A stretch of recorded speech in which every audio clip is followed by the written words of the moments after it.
weekend's Capitol Report. Pat McGuigan is here, and this week, Michigan became the 24th state to pass right-to-work legislation. Big deal. Lots of people fired up about that in Michigan. But what does it mean for the unions, and what's it going to do for their economy? Problem with just a few minutes is trying to answer those great questions. Here's the first thing. This is a direct challenge to union power in one of the most powerful states for the unions in America. And it comes in a context. The context is Indiana passed right to work in January. In Wisconsin, a massive union effort to punish Scott Walker for curbing union power, not passing a right to work provision, but curbing union power.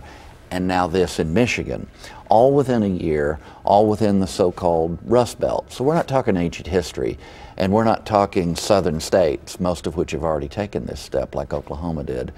You're talking about a very dramatic shift in the political culture.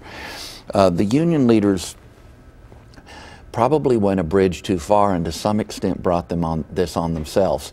There's always a problem in politics and policy, and it goes both ways, conservative, liberal, in between, and that's with overreaching.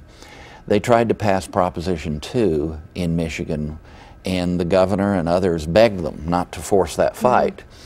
And it would have essentially guaranteed public sector unionization, which ironically many founding leaders of the American labor movement were opposed to public sector unionism for very pragmatic and principled reasons. Nonetheless, back to the story, they were begged not to force that fight. They forced it. They caused this fight. They brought it on.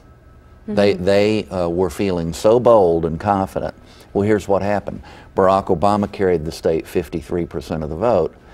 Proposition 2, the union effort power grab, got 42%. That's not complex. That means that union households were opposing the union leadership. And just as happened in Oklahoma, when about, I'd say, 25 to 30%, depending on how you look at the underlying data, of union households supported right to work.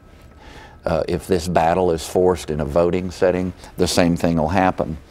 Some union households will break against their leadership. Now, eventually, what does this mean? Eventually it will mean economic progress for Michigan, and it'll mean economic progress for companies that have lots of union members in their workforce. So it will be, but eventually means eventually. It took about 2 years in Oklahoma with litigation. In Michigan, I don't think you'll see dramatic forward-propelling economic changes until after the 2014 election, unless the union leaders ease up, because they're saying they're going to go after all of the supporters and they're going to try to beat them in elections. But then you'll have 2 years of right-to-work history, and you'll have odd situations like in Arkansas, for example, Bill Clinton was an advocate of right to work until he ran for president and needed the union support. It's the same all over the country. Democratic governors recognize what right to work does for a state. Okay, now Oklahoma passed right to work here in our state back in 2001. What has it done for our economy? Well, Oklahoma was always a place where any business analyst or economist would look and they'd see good workers, maybe not skilled enough, but good workers, people willing to work hard, needed to work on the skills, and we still do. Good locations all over the state because of the highways and our central location, and low costs. Particularly appealing in a lot of areas, particularly appealing in manufacturing, assembly, transportation-related issues.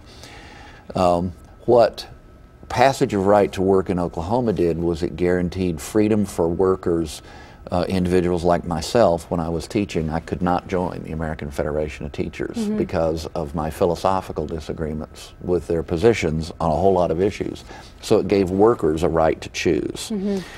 But more importantly, perhaps economically, it sent a message to companies that they're not going to have to worry about, being a little bit anachronistic here, worry about a hostess type scenario where a 2-week strike shuts you down. That doesn't mean the company was managed perfectly. It means it was a 2-week strike that led to the closure of that company.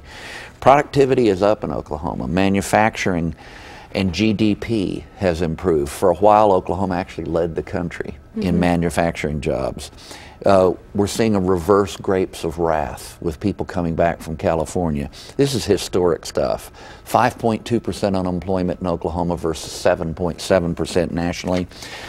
The future is bright, unless, and that brings us back to a prior topic, the cliff. Okay. The fiscal cliff and all the things tied to it. The future is bright for Oklahoma unless Oklahoma is Exhibit A on the effectiveness of right to work as a public policy revision. Okay, so another reason to be grateful we're living in Oklahoma. Well, I think so, certainly. I think so too. All right, thanks, Pat. Have a great weekend, folks.